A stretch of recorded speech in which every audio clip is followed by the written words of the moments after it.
they watched another human basically be killed right in front of them. He was proud of what he had done. Did those girls deserve to die? No, sir, they did. I was scared, man. I was scared. This case really is about every woman's worst nightmare. His sole purpose is to commit crimes to benefit, and if that means taking a human life, then he's willing to do so.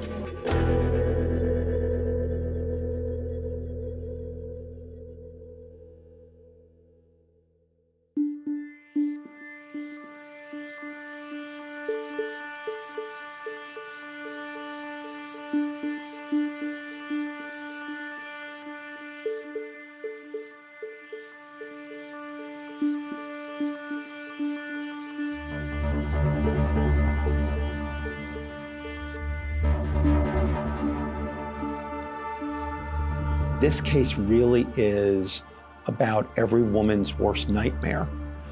Any woman who has ever exercised alone, any woman who has ever walked out to their car alone at night, this is your worst nightmare, what happened to Nancy.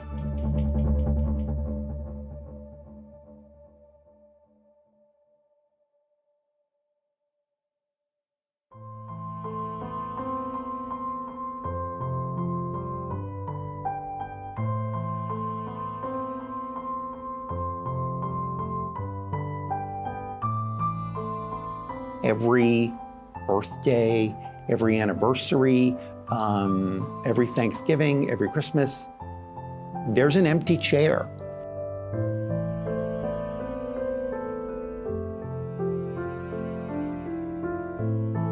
Nancy Alderman was a mother of 3 children. Normally she would jog with her husband. This time she went jogging alone. She went jogging alone so she could rehearse the lines of her one-woman play that she was going to perform at her local church.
Arthur Burton comes up from behind from her on this jogging trail on his bicycle and drags her into the woods and proceeds to choke her out till the time she becomes unconscious.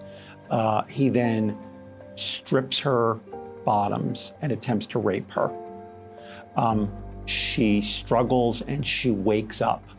He then strangles her again, knocking her unconscious. And as he is strangling her, she says that she forgives him, and does he know God? She goes unconscious. He drags her into a hole in the ground. Someone else is coming up along the bayou. So Arthur Burton takes off her shoelace and chokes her out and kills her. And leaves her body. I think that this case represents that worst fear, that deepest, darkest concern that you could have for your wife, your child, your loved one. I think what made this ultimately a death case was to be looking your killer in the eye and saying, I forgive you. I forgive you. That makes this case different.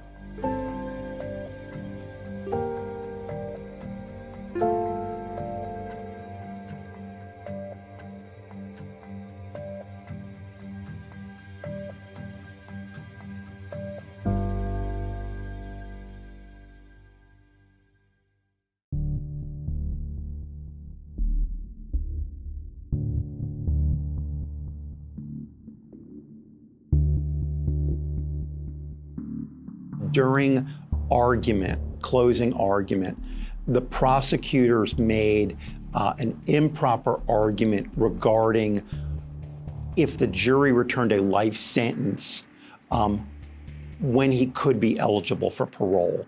It was something that the prosecutor just could not comment on. I don't think there was any ill intent on the prosecutor's part. It was just something that kind of slipped.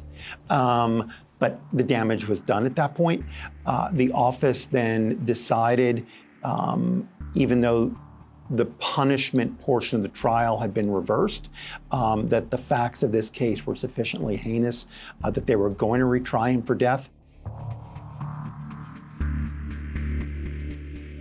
I have absolutely no reason to believe that Arthur Burton's confession was coerced. And he certainly, in open court, when he was retried for this offense, he acknowledged that he did it. So it's kind of hard to argue years later that my confession was coerced when years later you're in open court acknowledging you did it.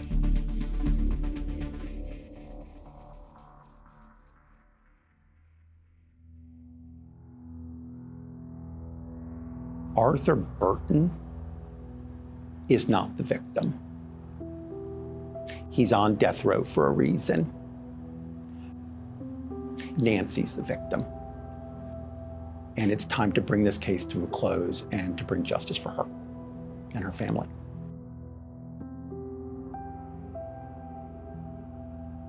The lethal dosage began at 6:23 p.m. and he was pronounced dead at 6:47 p.m.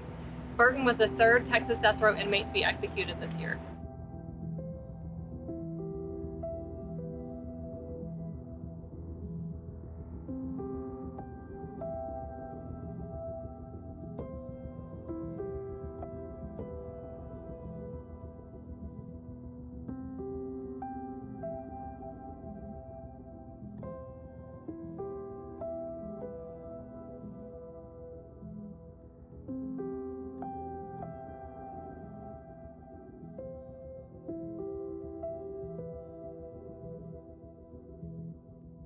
He said he was sorry, but he did not admit on the gurney as to what he did.